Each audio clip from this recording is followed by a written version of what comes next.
Hare Nama Hare Nama eva kevalam Kalo nasteva nasteva nasteva gatiranyata Hare Nama Hare Nama eva kevalam Kalo nasteva nasteva nasteva gatiranyata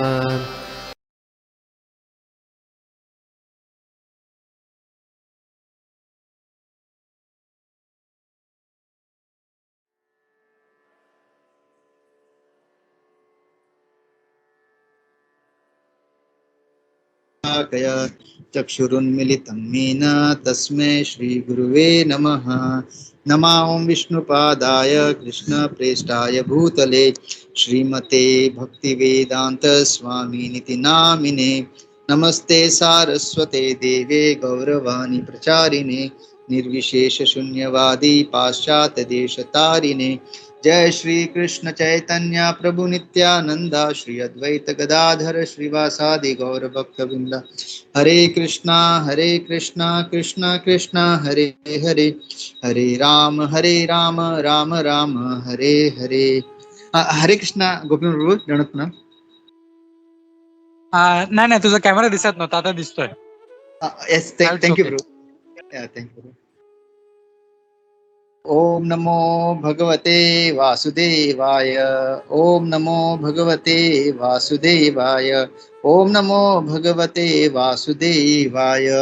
नारायणं नमस्कृत्य नरं चैव नरोत्तमं देवीं सरस्वतीं व्यासं ततो जयमुदीरयेत्। नष्टप्रायेषु अभद्रेषु नित्यं भागवत सेवया भगवती उत्तम श्लोके भक्तिर्भवति नैष्ठकी। तो आज हम श्रीमद् भागवतम स्कंद पहला अध्याय 13 और श्लोक क्रमांक 15 पे पहुंचे हैं। अभिबृहत् आर्यमा दंडम यतावत् अघकारिषु यावत् दधार शुद्रवतं शापाद्वर्ष शतं यमः। Translation and purport by His Divine Grace A.C. Bhaktivedanta Swami Srila Prabhupada. Srila Prabhupada ki jai. Translation: as long as Vidura played the part of Shudra, being cursed by Manduka Muni, Aryama officiated at the post of Yamraj to punish those who committed sinful acts. तो सबसे प्रथम द्वादशी पारणा की सबको शुभकामनाएं।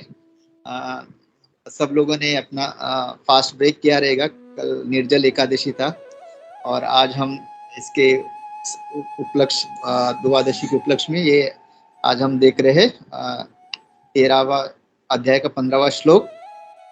तो यहाँ पे अभी काफी लोगों का ये प्रश्न था कि मतलब विदुर महाराज जी जो है वो यमराज जी होते हुए कैसे उनको ये जन्म मिला और वो क्यों शूद्र के एक दासी के पुत्र, जिसकी वजह से उनको मतलब एक भौतिक वर्ण और आश्रम के आधार पे देखेंगे तो उनको मतलब वो शूद्र का जन्म हुआ। तो काफी लोग पूछ रहे थे, तो यहाँ पे अभी वो वर्णन हो रहा है।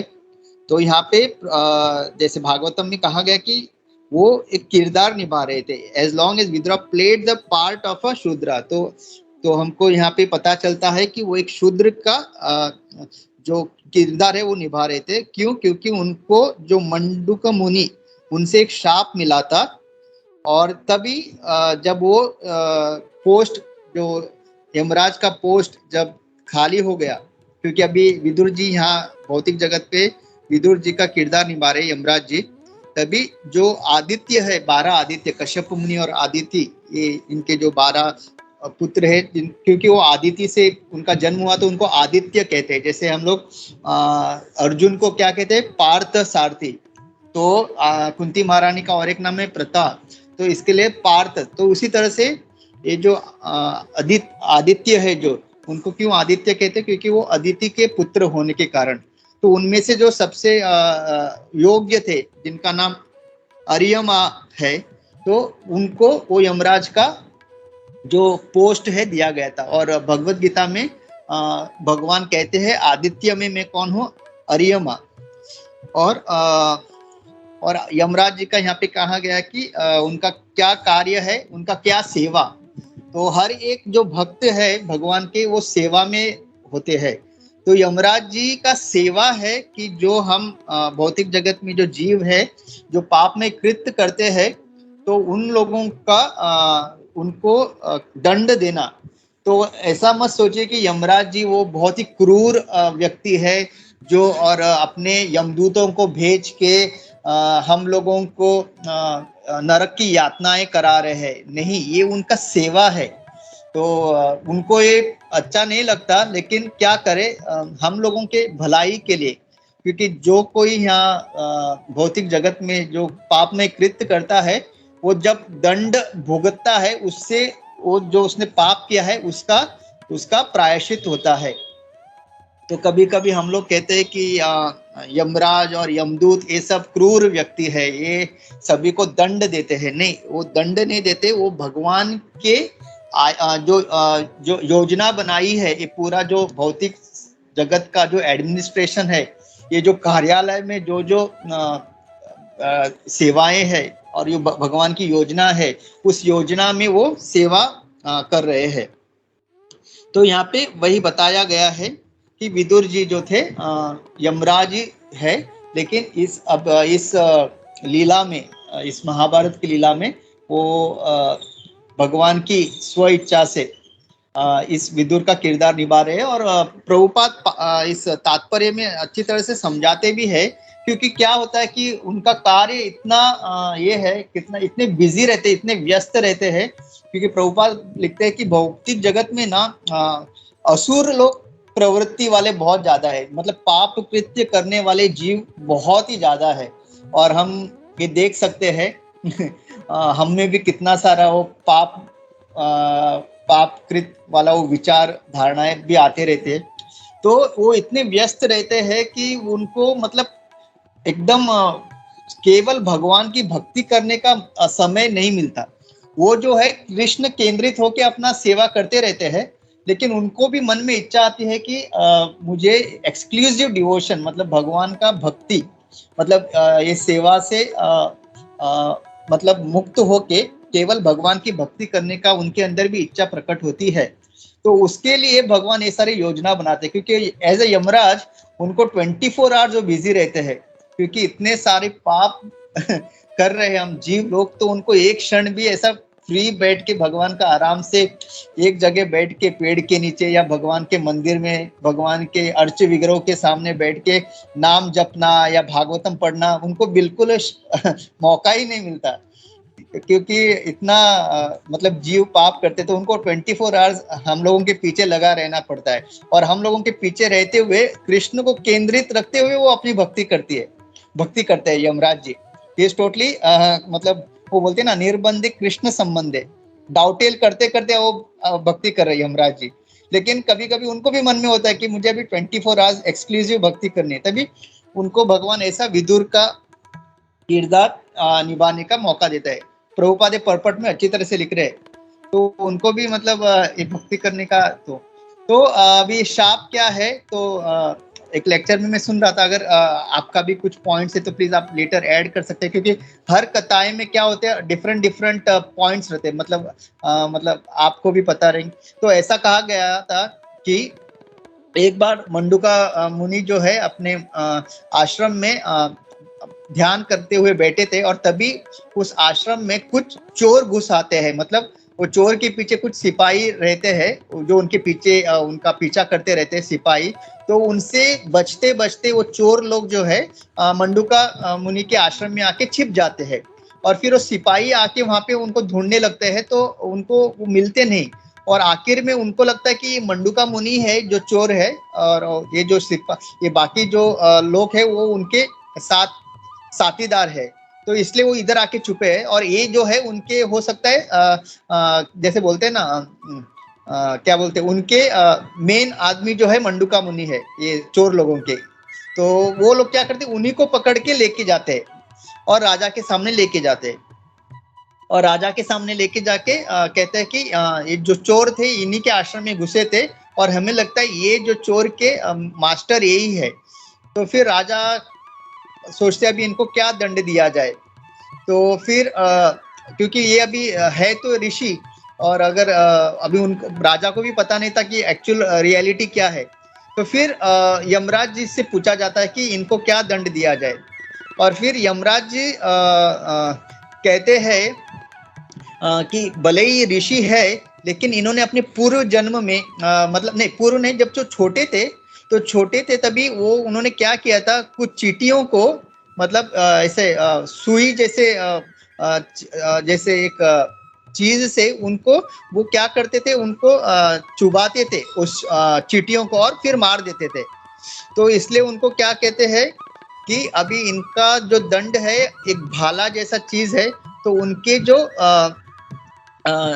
पीछे का जो भाग है वहां से हम लोग उसको छेद करते हुए उनके सर से उनको ये करना है, क्या कहते हैं, मतलब पीछे का जो भाग है जहां से जैसे हम लोग स्टूल पास करते हैं, रेक्टम जिसको बोलते हैं, तो रेक्टम से उस भाले को पास करते हुए उनके पेट से फिर उनके सर से, मतलब टोटल आर पार करना है। तो ये उनकी सजा होगी। क्यों? क्योंकि वो जब छोटे थे तभी उन्होंने वो जो चींटियों को जो वो कष्ट पहुंचाया था, वो जो पियर्सिंग करते थे। तो यहाँ पे वही हमको पता चलता है कि कर्म जो है कितना डेंजरस है। मतलब हम लोग जाने अनजाने में भी बहुत सारे पाप हमसे हो जाते हैं, जैसे हम इसके ऊपर बहुत बार डिस्कशन किया है। तो जब एक जीव जाने अनजाने में भी अगर कुछ गलती करता है, तो ऐसा नहीं कि मैंने अज्ञानता में कुछ किया है तो मुझे उसका भुगतान नहीं होगा। उसका 100% आपको भुगतान करना ही पड़ेगा, क्योंकि ये जो, इसलिए भगवान भगवत गीता में कहते हैं कर्मणा गहनो कर्मणा गति। ये जो कर्म का पूरा जो ये है लेखा जोखा, वो समझना इम्पॉसिबल है। इसलिए वो $1,000,000 क्वेश्चन हमेशा आता है, why do bad things good नहीं bad things happen to good people. अच्छे लोगों के साथ बुरा क्यों होता है? काफी बार हम सोचते हैं कि अरे ये व्यक्ति को मैं इतने अच्छी तरह से जानता हूँ, बेचारा मतलब बहुत ही सभ्य है, बहुत ही पुण्य आदमी है, लेकिन उसके घर में ये प्रॉब्लम है, वो प्रॉब्लम है, हेल्थ प्रॉब्लम है, पता नहीं क्यों हो रहा है। क्यों हो रहा है? क्योंकि हम लोगों को केवल एक सर्टन अमाउंट, कुछ ड्यूरेशन ऑफ लाइफ पता है किसी के बारे में, लेकिन हम लोगों ने कितने सारे जन्म लिए और उस जन्म में हमने क्या क्या किए वो सब हमको नहीं पता है। लेकिन भगवान को पता है, यमराज जी को पता है। यमराज जी का जो अकाउंट है, वो जो उनका जो कंप्यूटर है वो एकदम परफेक्ट है, उसमें कुछ भी ऊपर नीचे नहीं है, एकदम परफेक्टली उन्होंने पूरे रिकॉर्ड्स स्टोर किए हुए हैं। और उनके पास एक टोटल मैनुअल है, लॉ बुक है, भगवान के आदेश अनुसार दिया हुआ मैनुअल है। तो उस हिसाब से वो कर्म का वो जो दंड वो देते हैं। इसलिए यहाँ पे एक बहुत ही इंपॉर्टेंट प्रिंसिपल हमको समझ में आता है कि इस भौतिक जगत में अगर हमको इस सारे चीजों से, एक कर्म के चक्कर से अगर हमको सही में अगर बचना है, तो सबसे सरल उपाय है भगवान श्री कृष्ण की भक्ति। क्योंकि जब हम भक्ति में आ जाते हैं, ब्रह्मा जी स्वयं कहते हैं कर्माणि निर्दहति किंतु च भक्ति भाजा। जैसे यस्वेन्द्र गोपमतवेन्द्र अहोस्व कर्मा बंधानुरूपम फलम भाजनम आतनोति कर्माणि निर्दहति किंतु च भक्ति भाजम गोविंदमादि पुरुषम तमहम बजामी। तो सबसे छोटा जीव जो है, इंद्र गोप नाम का एक सबसे छोटा जीव से लेके इंद्र जो स्वर्ग के राजा है, तो मतलब कोई भी इस भौतिक जगत में कर्म से बच नहीं सकता, कोई भी नहीं बच सकता। जैसे कि हमको पता है ब्रह्मा जी को भी मतलब क्या कहते हैं, उनको भी कर्म का बंधन हो गया था। तो ऐसा अगर देखा जाए तो कोई नहीं बच सकता। तो वही कहते हैं इंद्रगोप से लेके इंद्र तक कोई नहीं बच सकता। लेकिन जो भगवान की भक्ति में जो आ जाता है, यस्वेन्द्र गोप मतलब वेन्द्र कर्म बंधानुरूपम फलम भाजनम आतुनि, जो भक्तिमय सेवा में जो संलग्न हो जाता है, फिर क्या होता है कर्मानि निर्धति। जो भी उसके कर्म है, जैसे आप एक सूखे लकड़ी को एक साथ लाइए और छोटा सा चिंगारी दीजिए, वो कैसे पूरा एकदम राख हो जाता है, उस तरह से जो भगवान के भक्ति में जो आ जाते हैं, फिर उनका सारा जो कर्म है उसी तरह से भगवान क्या करते हैं, उसको राख कर देते हैं। लेकिन ऐसा नहीं कि हम लोगों को कुछ तकलीफें नहीं आएंगे, 100% आएंगे। लेकिन वो क्या होगा, वो यमराज जी द्वारा या माया द्वारा या दुर्गा देवी के द्वारा नहीं होगा। वो जो यहाँ पे क्या होगा, भगवान खुद हमारा उत्तरदायित्व लेंगे अपने शुद्ध भक्तों के द्वारा। और तब हम जब उस कर्म जो हमने बुरे कर्म किए हैं, पाप कर्म किए हैं, उसका जो हमारा सेटलमेंट होगा वो बहुत ही डिस्काउंटेड रेट पे होगा। वो 100% नहीं होगा। वो भगवान मतलब अपने क्या कहते हैं, करुणामयी से वो इतना उसको डिस्काउंट देंगे, क्योंकि हम लोग वो भुगतते भुगतते हमको पता भी नहीं चलेगा कि हमारे कितने सारे कर्म मिट गए। तो ये भक्ति का मतलब ये एक मोटिवेशन है भक्ति में आने के लिए, लेकिन ये अपना गोल नहीं होना चाहिए। ऐसा नहीं कि मैंने पाप किए हैं तो भक्ति में आऊंगा तो मेरे सारे पाप ऐसे, दैट इज जस्ट जब स्टार्टिंग पॉइंट में हम आते हैं, जब हम शुद्ध नहीं है, जब हमारे चेतना शुद्ध नहीं है, हमारे अंदर बहुत सारे डिजायर्स, बहुत सारे कामनाएं, तभी ठीक है। लेकिन भक्ति में आने के बाद फिर क्या होता है, फिर मारो भी राखो भी जो इच्छा तुम्हारा। फिर वो भक्त का क्या होता है, वो भक्त क्या बोलते हैं, मारो भी राखो भी, आपको जो करना है करो भगवान, जो आपकी इच्छा है, मैं तो केवल आपकी भक्ति करना चाहता हूँ। तो ये तो फिर क्या हुआ, जब ऐसा तो यमराज जी ने जब उनको ये दंड दिया, तब मंडूका मुनि ने जो विदुर जी को है ये शाप दिया था कि वो जब उनका एक ऐसा वक्त आएगा कि वो इस भौतिक जगत में आएंगे और शूद्र के दासी पुत्र होंगे। तो एक्चुअली ये विदुर जी का जो यमराज जी का जो इच्छा था कि वो पूरी तरह से भक्ति करे, तो वो उनको इस शाप के द्वारा वो एक उनका इच्छा पूर्ति हुआ। और यहाँ पे प्रभुपाद वही बताते हैं कि जो वैष्णव होते हैं वो किसी भी मतलब वर्ण में या किसी भी आश्रम में हो, लेकिन वो उससे परे है। और चैतन्य चरितामृत के जो चैतन्य महाप्रभु का जो श्लोका है, प्रभुपाद कोट करते हैं, किबो विप्रा किव नासी शूद्र के न है, एक कृष्ण तत्व वेति से गुरु है। तो वैष्णव जो है उसको जो वैष्णव के परंपरा में आता है, फिर हम लोग नहीं देखते कि वो किस वर्ण से है या किस आश्रम से है। अगर वो पूरी तरह से कृष्ण भक्ति में संलग्न है तो फिर वो क्या है, वो गुरु होने के वो गुरु होने का पूरा उनके अंदर क्वालिफिकेशन आ जाता है। और ऐसे आचार्यों को या ऐसे हम जीवात्मा को हमें पूरी तरह से शरण लेना चाहिए। ये बहुत ही अलग है जो भौतिक जगत में हम लोग देखते हैं ना, कौन सा कास्ट है, कौन से कुल से है, ब्राह्मण का बेटा ब्राह्मण, या तो ये सब जो है ये इससे परे है अपना वैष्णव सिद्धांत। वैष्णव सिद्धांत खाली अगर आप पूरी तरह से Krishna science of Krishna consciousness में अगर आप पूरी तरह तत्पर हो, then you can be accepted as guru. और प्रभुपाद ये भी उदाहरण देते हैं जो चाणक्य पंडित का, कि अगर कोई सबसे क्या कहते हैं मैले जगह से भी अगर आपको सोना मिल सकता है तो आप उस सोने को थोड़ी छोड़ोगे, क्योंकि सोना सोना होता है, भले ही वो मैले जगह पे क्यों ना हो, तो आप वहां से उस सोने को ले सकते हैं। और उसी तरह से अगर कितना भी नीचे कुल में अगर कोई जन्म क्यों ना लिया, अगर वो कृष्ण भक्ति में है, वो अगर वैष्णव है, तो उससे आप ज्ञान प्रदान कर सकते हो, और ये सबसे ऊंची कोटि का ज्ञान होगा।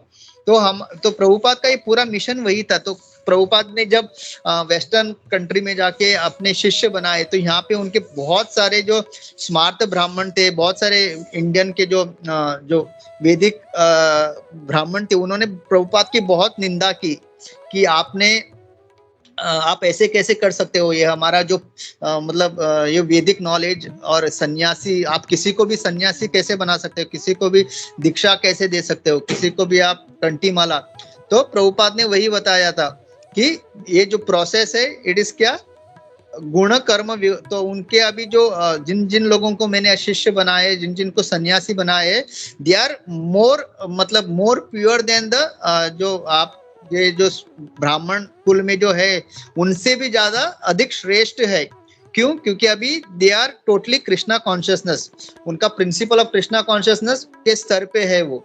तो यहाँ पे प्रभुपाद यही जो चैतन्य महाप्रभु का जो शिक्षा है उसको प्रूव कर रहे हैं प्रैक्टिकली, क्योंकि डजेंट मैटर कि आप कहाँ पैदा हुए हो, आपके माता पिता कौन है, कुल क्या है, अगर आप पूरी तरह से ये जान गए हो कि कृष्णा कौन है और वो पूरा ज्ञान आप में है, then you are a first class Vaishnav, आप फर्स्ट क्लास ब्राह्मण हो। आजकल के ब्राह्मण जैसे नहीं। आज ऐसे कहते हैं कि ब्राह्मण का इवन कार्य क्या है, वो जब उनको कोई संपत्ति मिलती है, वो संपत्ति भी वो क्या करते, बांट देते हैं। वो ऐसा नहीं कि संपत्ति बनाते जाते हैं। जैसे आजकल हम देखते हैं कि एक एक ब्राह्मण, उनके पास कितनी संपत्ति है, क्योंकि वो नाम के ब्राह्मण है। उनका मेन उद्देश्य क्या है, इस भौतिक जगत में भोग करना और संपत्ति इकट्ठा करना। लेकिन रियल ब्राह्मण क्या है, वो इवन उनके पास कुछ धन भी आ जाए, क्योंकि पहले के जमाने में राजा जो थे वो अपने पूरी प्रजा का और खास करके ब्राह्मण वर्ग का बहुत ख्याल रखते थे। फिर भी ब्राह्मण एकदम साधारण जीवन जीते थे, क्योंकि जब राजा अगर किसी का ख्याल रखते हैं, वो कैसे रखते हैं, वो बहुत सारा उनको धन देते हैं, बहुत सारा उनको जो भी उनकी नेसेसिटी है। तो सोचिए, अगर राजा अगर एक ब्राह्मण को धन देगा तो वो ब्राह्मण कितना अमीर होना चाहिए। लेकिन वैदिक जीवन में ब्राह्मण एकदम सरल जीवन जीते थे, क्योंकि वो जो धन जो उनको मिलता था वो बांट देते थे, क्योंकि उनका मेन कार्य क्या था, जो जन सामान्य लोगों को ये आध्यात्मिक ज्ञान देना, और जो उनके लिए रोज जो उनको चाहिए, उनका जीवन निवारण करने के लिए, जो उनको रहने के लिए, उसी में वो संतुष्ट होते थे। लेकिन आज के ब्राह्मण ऐसे नहीं है। तो यहाँ पे पता चलता है रियल ब्राह्मण, रियल वैष्णव मतलब सिद्धांत क्या होता है। और फिर सेकंड चीज कर्ज। तो हम लोग सोचते हैं कि हम जब भी हमारे शास्त्र पढ़ते हैं तो कितना सारा कर्ज, मतलब कितने शाप हमको मिलते हैं। मतलब हम लोग कहानी सुनते हैं कि इसको शाप मिला, उसको शाप मिला। तो यहाँ पे प्रभुपाद एक अच्छा पॉइंट बताते हैं कि जब हमें एक महात्मा से अगर कोई शाप मिलता है, तो एक्चुअली वो हमको ये याद रखना है कि it is actually a blessing. और फिर अगर उदाहरण देखा जाए तो जय विजय, फिर देखा जाए तो नल कुबेर, मणिग्रीव, परीक्षित महाराज। अभी जो भागवतम, ये पूरा जो भागवतम का आगमन कैसे हुआ, जब श्रृंगी ऋषि ने परीक्षित महाराज को शाप दिया कि आप 7 दिन में तक्षक नाम का एक सांप आके आपको काटेगा और आपकी मृत्यु होगी। तो मतलब नित्यम भागवत सेवया का आगमन श्राप से ही हुआ है। तो कर्ज अगर देखा जाए हमारे शास्त्र में, हम लोगों को ऐसा नहीं सोचना चाहिए कि ये साधु महात्मा शाप क्यों देते हैं। तो बेसिकली ये हर एक भगवान का आयोजन होता है। तो लेकिन आज के और बट ये आज के जो भौतिक जगत का जो ये ब्लैक मैजिक, या बहुत लोग ऐसे बाबा के पास भी जाके ऐसा हम लोग देखते हैं ना, कि अगर किसी के प्रति आपको क्रोध है या आपको कुछ उनसे रिवेंज लेना है, तो आप जाके कुछ ब्लैक मैजिक करते हो। इसका और इसका बहुत ही अंतर है। तो this is different from that. तो उसको और इसको आप सेम नहीं मत सोचिए। तो वो जो होता है वो टोटली मटेरियलिस्टिक और डिमोनिक मेंटेलिटी है, एकदम आसुरिक प्रवृत्ति से वो किया जाता है। और इट इज रियलिटी, ऐसा मत सोचिए कि इसका कोई इफेक्ट नहीं। लेकिन भक्त को इसके ऊपर इसका परिणाम थोड़ा कम होता है, क्योंकि हम लोग ऑलरेडी ब्लैक मैजिक से ग्रस्त है। और वो ब्लैक मैजिक क्या है, अगर कोई बता सकता है? हम लोगों को भी ब्लैक मैजिक हो चुका है, प्रभुपाद ने हम सब पे ब्लैक मैजिक किया हुआ है। तो वो ब्लैक मैजिक क्या हरे है? कृष्णा। हरे कृष्ण प्रभु, दंडवत प्रणाम। माया का। यस यस, एक्चुअली एक प्रभु जी बता रहे थे प्रभु कि वो ब्लैक मैजिक है भगवान श्री कृष्ण के प्रति हम जो अभी आसक्त हो चुके हैं। हम लोग बोलते हैं ना, लॉर्ड का जो कलर क्या है, मतलब श्याम सुंदर जो विग्रह हम बनाते हैं वो इन अ वे वो ब्लैक कलर। तो प्रभुपाद की कृपा से हम सब लोगों को भगवान के चरणों के प्रति और वो आकर्षण जो हो चुका है, तो वो ब्लैक मैजिक की वजह से ये भौतिक जगत का अगर कोई हम पे ब्लैक मैजिक करता भी है या कुछ करता है, तो उतना असर नहीं होगा अगर हम शुद्ध तरह से अगर वो भक्ति करते रहेंगे। तो कमिंग बैक टू ये शाप, तो ये जो शाप जो होता है, जब जो महान भक्त जब देते हैं, तो क्या होता है, वो उनका एक योजना होता है और उनकी भक्ति तीव्र करने के लिए और उनको ज्यादा सेवा मिलने के लिए। तो जैसे यहाँ मंडूका मुनि ने जो यमराज जी को शाप दिया था, उस शाप की वजह से वो विदुर जी का किरदार निभा रहे हैं। और उनका क्या सेवा था, आगे चल के धृतराष्ट्र जो पूरी तरह से केवल भौतिक दृष्टि से अंधे नहीं थे, लेकिन इवन आध्यात्मिक स्तर पे भी वो अंधे थे। तो आगे चल के पता चलेगा वो किस तरह से वो अपने भाई का उद्धार करते हैं। सो ही डिलीवर्स द एंटायर, मतलब उन्होंने पांडव का भी रक्षा किया पूरी तरह से, जब उनके पिताजी का देहांत हो गया, और जिस तरह से धृतराष्ट्र और उनके पुत्र उनको मारने की योजना बनाते रहे थे, विदुर जी उनको हर वक्त उनको बचा रहे थे। और अभी जब ये पूरा युद्ध खत्म हुआ है, वो किस तरह से धृतराष्ट्र का भी उद्धार करते हैं अपने ज्ञान से। तो ये सारी योजनाएं होती है भगवान की। तो हमको भी जब कभी कभी डांट पड़ती है वरिष्ठ भक्तों से, तो एक तरह से हमको भी खुश होना चाहिए, क्योंकि ये सब डांट, ये मतलब हर बार अगर आप सोचेंगे कि हमसे कोई प्यार से बात करे भक्ति में, तो नहीं। क्योंकि अगर हमको भक्ति में बढ़ना है, तो जब हम कुछ गलती करते हैं, तो उस गलती के लिए अगर हमको डांट मिलती है या चेस्टाइजमेंट मिलता है, तो इसको भी हमको एक तरह से we should consider as a blessing. क्योंकि ज्यादा अगर हमको क्या कहते हैं, एकदम छोटे बच्चे की तरह से अगर हमारे पूरे वरिष्ठ भक्त अगर हमको छोटे बच्चों की तरह से वो प्यार दुलार लाडलापन देते रहेंगे, तो हम भी क्या बिगड़ सकते हैं। क्योंकि फिर जब वो लोग डांटेंगे कभी, तो हम वो डांट सहन नहीं कर पाएंगे, क्योंकि हमने कभी डांट खाई ही नहीं। हमको लगा भक्ति मतलब एकदम प्यार से बात करना है, नहीं। तो बीच बीच में जब हमको डांट फटकार मिलती है, तो actually that is real mercy, क्योंकि तब हम एक्चुअली ग्रो होते हैं, और तभी हमको ज्यादा खुश होना चाहिए। तो इसी तरह से, क्योंकि शाप तो नहीं देंगे हमारे वक्त क्योंकि वो 100% नहीं मिलेगा शाप, लेकिन ऐसे, लेकिन तो उससे हमारी भक्ति का प्रगति होती है। तो ये हमें हमेशा सोचना चाहिए। तो कभी कभी भक्तिमय जीवन में अगर किसी वरिष्ठ भक्त से आपको कुछ चेस्टाइजमेंट मिला है, तो कंसिडर करना कि मतलब आपके ऊपर ज्यादा कृपा हो रही है, ना कि आप सोचे कि अरे यहाँ पे भी तो मतलब हमको डांटा जाता है, मतलब अथॉरिटी जताया जाता है। नहीं, इट इज अ मर्सी। तो ये हमें हमेशा याद रखना चाहिए। तो भाई इस श्लोका में हमको विदुर जी के बारे में भी बताया जा रहा है, क्योंकि उनको दासी पुत्र का जन्म क्यों मिला।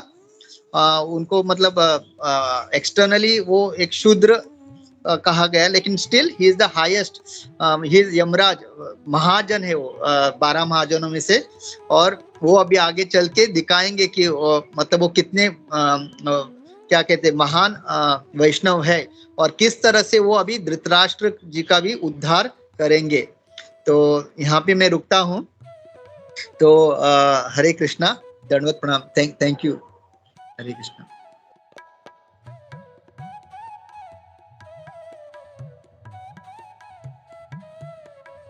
हरे कृष्णा दंडवत प्रणाम। हरे कृष्णा प्रभु जी, first of all thank you. एकदम शार्प डॉट 9 को स्टार्ट किया, डॉट 9:30 को स्टॉप किया, एकदम पंक्चुअल। एंड इतना टाइम में 30 मिनट्स में एग्जैक्टली जो प्रभुपाद जी ने पूरा परपट दिया है, वो पूरा उसका जो मेन जो मीनिंग है कि गुरु का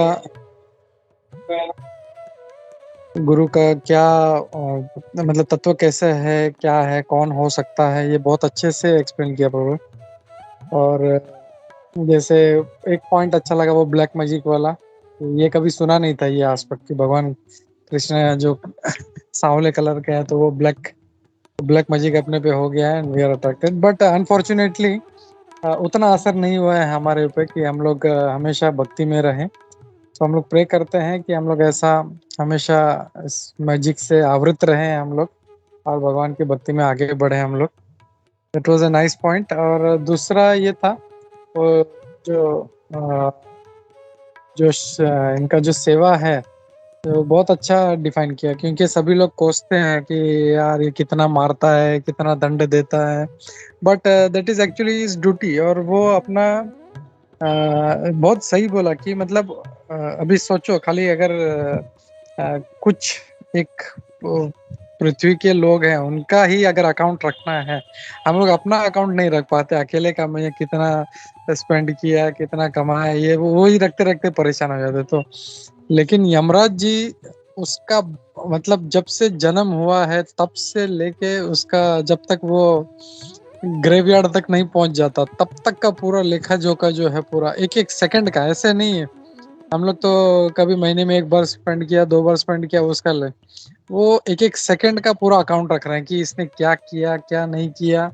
एंड सारे जो मनुष्य हैं ये पृथ्वी लोक पे सभी का जो है अकाउंट बहुत अच्छे से रखते हैं, और इसकी वजह से उनको इतना टाइम नहीं है कि मैं भक्ति कर सकूं, कहीं पे बैठ के भागवतम पढूं, कुछ थोड़ा साधु संग करूं या कुछ ऐसा। तो this is very nice enlightening point प्रभु, बहुत अच्छे से बताया। एंड बट वो इतने अच्छे डिवोटी हैं कि वो अपना वो कार्य करते हुए, वो वाला कार्य करते हुए भी जो है अपना भक्ति जो है, माइंड जो है उनका हमेशा भगवान के ऊपर फोकस्ड रहता है। दिस वाज और इसीलिए जो है 12 महाजनों में से यमराज जी भी एक हैं।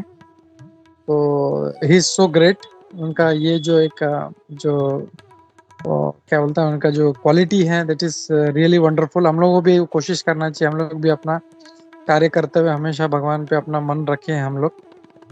और वही चेस्टाइसमेंट का जो एक पॉइंट बोला कि चेस्टाइसमेंट जो है जनरली मतलब देखा है, मतलब पीपल उनको फ्लावरी वर्ड्स चाहिए बस, प्रभु आप कितना अच्छा प्रवचन किया, कितना अच्छा बोला, लेकिन थोड़ा सा भी उनको थोड़ा सा करेक्ट करने जाओ तो दे स्टार्ट रनिंग अवे। तो चेस्टाइसमेंट इज रियली रिक्वायर्ड और होना चाहिए, और उससे भागना नहीं चाहिए, ये सोचना नहीं चाहिए कि ये मर्सी है। और जैसे हम लोग अद्वैत आचार्य जी का देखते हैं, वो चेस्टाइसमेंट लेने के लिए जानबूझ के वो मायावाद फिलोसफी देते हैं, क्योंकि चैतन्य महाप्रभु उनको बहुत उनको आदर देते थे अपने पिता के समान, लेकिन वो उनको अच्छा नहीं लगता था, बोला नहीं मुझे चेस्टाइसमेंट चाहिए। तो चैतन्य महाप्रभु बोलते हैं नहीं नहीं नहीं नहीं, तो एक बार जानबूझ के। तो जस्ट समझना चाहिए कि चेस्टाइसमेंट का क्या इंपॉर्टेंस है। मतलब जैसे यू राइटली सेड कि कोई श्राप नहीं देता, लेकिन if you are wrong, if somebody is correcting, then we have to accept that कि हाँ मेरे में ये गलती है and I have to correct that. तो थैंक यू प्रभु, वो एकदम शार्प 30 मिनट्स में you give lot of philosophical aspects. Thank you Prabhu. Hare Krishna. All glories to you, Prabhu. आपकी कृपा और blessing. All glories to Prabhupada Guru Maharaj. Thank you, Prabhu. Thank you. Hare Krishna. Yes, Samir Prabhu. हरे कृष्णा प्रभु जी, दंडवत प्रणाम प्रभु जी, बहुत बढ़िया super class as usual. और गोपी मोहन और प्रभु जी ने भी मतलब वही 2 पॉइंट्स बताए थे जो मैं एक्चुअली वही कहने वाला था। मतलब यमराज को हम लोग को मतलब जिस तरीके से पोर्ट्रे किया है मीडिया ने, हा हा हा करके हंसने वाला, मतलब वो एकदम गलत तरीका है। और जिसके वजह से लोग मृत्यु को एंड ऑफ एवरीथिंग समझते हैं, विच इज़ रॉन्ग। मृत्यु कैन बी मतलब taken as a good beginning also. तो वो हम लोग के मतलब लोगों के मन में अभी तक वो इन्फॉर्मेशन प्रॉपरली गई नहीं है, मृत्यु को एंड समझते हैं। मतलब अगर कोई भगवान की भक्ति करते समय अगर उसका मृत्यु हो गया तो लोग बोलते हैं अरे ये भगवान की भक्ति कर रहा था फिर मार कैसे गया, भगवान ने उसको क्यों मारा एंड ऑल दैट थिंग। तो वो इन्फॉर्मेशन लोगों के पास नहीं है, उसके वजह से वो एक रॉन्ग डायरेक्शन में भक्ति का मतलब निकाल दे। और वैसे अपने वो चेस्टाइजमेंट की जो बात की वो भी एकदम परफेक्ट थी कि मतलब अगर हम लोग देखते हैं कि बच्चा अगर गलती करेगा और माँ अगर उसको नहीं डांटेगी तो वही बच्चा बड़ा होके और गलती करके मतलब क्रिमिनल बन सकता है। तो बचपन में ही उसको अगर डांटना है, डांट के उसको अच्छा रास्ता दिखाना है, तो वही काम चेस्टाइजमेंट करता है। And that should be taken very positively and constructively. तो प्रभु जी अपने बहुत बढ़िया क्लास, बहुत अच्छा क्लास देके बहुत अच्छे पॉइंट्स बताए। Thank you Prabhu ji. Hare Krishna.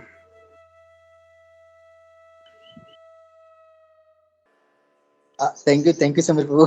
All glories to Prabhupada. Even आप प्रभुपाद भी बोलते थे कि उनको भी कर्ज किया था जब उन्होंने सबको शिष्य बनाना शुरू किया था। उनके वो बोलते कि all my disciples parents have cursed, कि मैं एक जगह कभी नहीं रहूंगा। तो इसलिए वो हमेशा परिवारकाचार्य हमेशा यहाँ से वहाँ, तो देख सकते। हरे कृष्णा।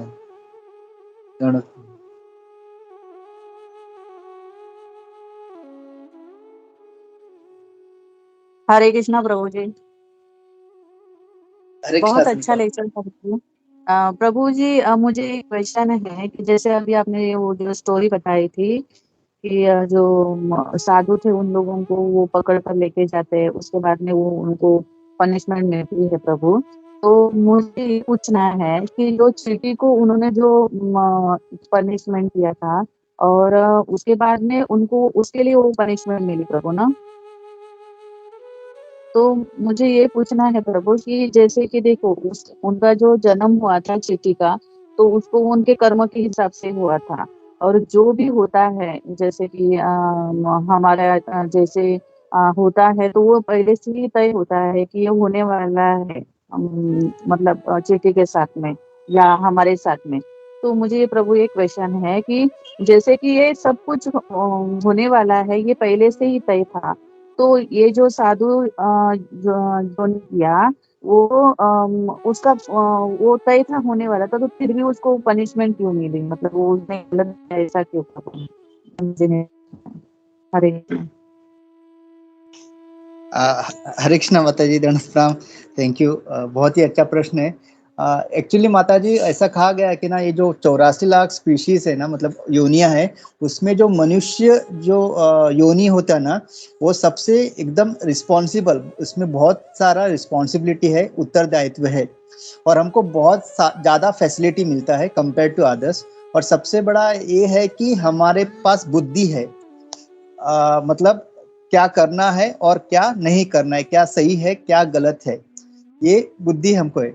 जैसे आपने कहा बहुत सारी चीजें ऑलरेडी तय है, but at the same time हमारे पास फ्री विल है ना, फ्री विल से हम लोग उसको वी कैन क्या कहते हैं, डिसाइड कर सकते हैं कि ये किया तो सही है या नहीं है।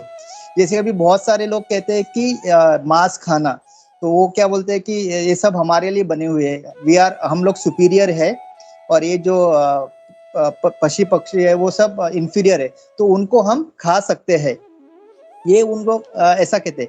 लेकिन शास्त्र एकदम क्लियरली बोलते हैं कि मांसाह, इसका मतलब क्या, कि आज आप मेरी हत्या कर रहे हो, मुझे खा रहे हो, अगले जन्म में मैं आपकी हत्या करके आपको खाऊंगा। तो एक ऑलरेडी क्या बोलते हैं, डील साइन कर रहे हो आप। तो उसी तरह से भले ही हमारे कर्मों के हिसाब से बहुत कुछ ऑलरेडी डिसाइडेड है, स्टिल हमारा जो बुद्धि भगवान ने दी हुई है, जो हमको इंटेलिजेंस दी हुई है, और शास्त्र के आधार पर हमको क्या करना है, डिस्क्रिमिनेट करना है, क्या सही है क्या गलत। इसलिए कहते हैं कि अज्ञानता, आप अज्ञानता का ये नहीं ले सकते, एक्सक्यूज नहीं ले सकते, क्योंकि मुझे पता नहीं था इसलिए मैंने किया। जैसे कि अभी आप इंडिया में रहते हो, तो इंडिया में बहुत सारे चीज आप कर सकते हो, वही अगर आप बाहर जाओगे, जैसे अभी दुबई में इवन अगर आप खसखस नाम का जो एक नॉर्मल प्रोडक्ट अगर लेके जाओगे और आप एयरपोर्ट पे पकड़े गए, तो डायरेक्ट आप ऐसा बोलेंगे कि आप drugs, it is considered as drug. तो आप उधर एयरपोर्ट में अगर बोलेंगे अरे मुझे पता नहीं था, हम तो इंडिया में खसखस ऐसे ही यूज करते हो, वो आपका नहीं सुनेंगे, आपको सीधा जेल में डालेंगे। तो भले ही आप अज्ञान हो, लेकिन उस अज्ञानता का के लिए आपको सजा नहीं मिलेगी, ऐसा नहीं है। तो इसलिए ह्यूमन फॉर्म ऑफ लाइफ, अभी पशु पक्षियों को ये नहीं लगता, एनिमल्स को, लेकिन हमको लगता है। तो इवन दो बहुत हमारे अभी आगे क्या होना है ऑलरेडी बहुत कुछ तय है, लेकिन हम जब कृष्ण भक्ति में आके शास्त्र पढ़ते हैं, भक्तों के संग में आते हैं, और फिर पता चलता है कि क्या सही है क्या गलत है, दैट टाइम हम लोग उस तरह से जब कार्य करेंगे, तो फिर क्या होगा, वी कैन चेंज अपना डेस्टिनी, जो है हम चेंज कर सकते हैं। नहीं तो एक सामान्य जो आदमी है, आप जैसे हम लोग लोगों से बोलते हैं, वो बोलते हैं अरे आगे किसने देखा है, जो होना है होगा, आपको क्या पता, स्वर्ग है नर्क है, इस तरह से जीने वाले बहुत सारे हैं। तो उन लोगों को ये कर्म तो 100% लगेंगे ही, लेकिन हम लोग जो है, हमारे भले ही पाप कर्म पहले के है, लेकिन अगर हम शास्त्र के हिसाब से अगर कार्य करेंगे, ये जो प्रभुपाद के भगवत गीता, ये सब तात्पर्य में सब कुछ समझाया गया है, उस हिसाब से करेंगे, देन हम अपना डेस्टिनी चेंज कर सकते हैं। तो कर्म तो 100% क्या कहते हैं, लगना है, और पहले के कर्म के हिसाब से हमको आगे कुछ ना कुछ होना है, लेकिन इसके आगे और कुछ ना हो, तो अभी से हम लोग we have to act in, मतलब भक्तिमय कार्य करेंगे, तो एटलीस्ट आगे का अपना जीवन सुधरेगा। और आई थिंक गोपी मोहन प्रभु, आप प्लीज ऐड कीजिए। हरे कृष्ण।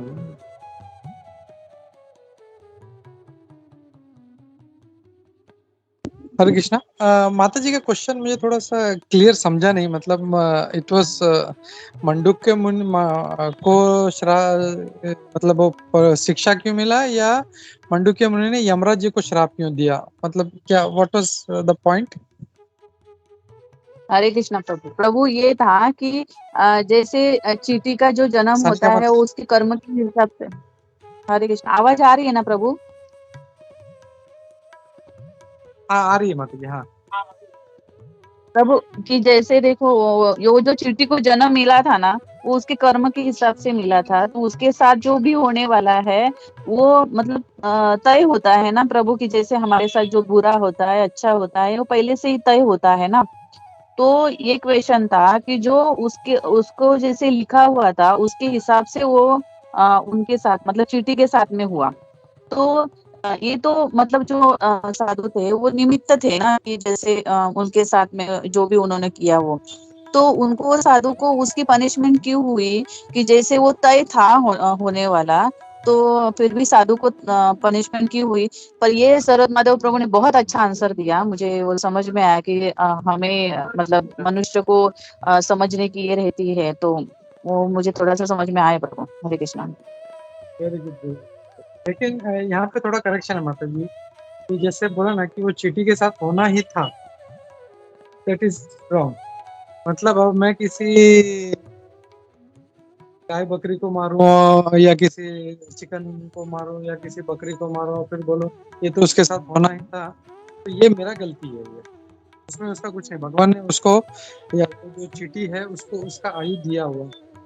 और जब हम लोग उसके साथ छेड़छाड़ करते हैं, उसको दुख पहुंचाते हैं, हम लोग परेशान करते हैं, उसको मारते हैं, तो हम लोगों के पे कर्म लगता है। और इसीलिए यमराज जी ने उनको दंड दिया कि आपने 5 साल की आयु, जो भी उनका एज था, वो आयु में आपने उस चींटी को मार दिया था, इसके लिए उनको दंड मिला। नहीं तो फिर यमराज जी दंड क्यों देते, अगर उनके साथ होना ही था। डेस्टिनी में, कर्म में है, जैसे अगर एक दूसरे को मारा है दूसरा उसको फिर मारता है तो उसमें फिर कर्म नहीं लगता।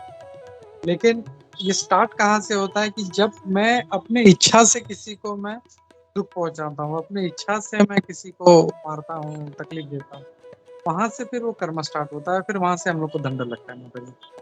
आई hope it is clear. Yes प्रभु, यस, थैंक यू प्रभु। हरे कृष्णा। हरे कृष्णा।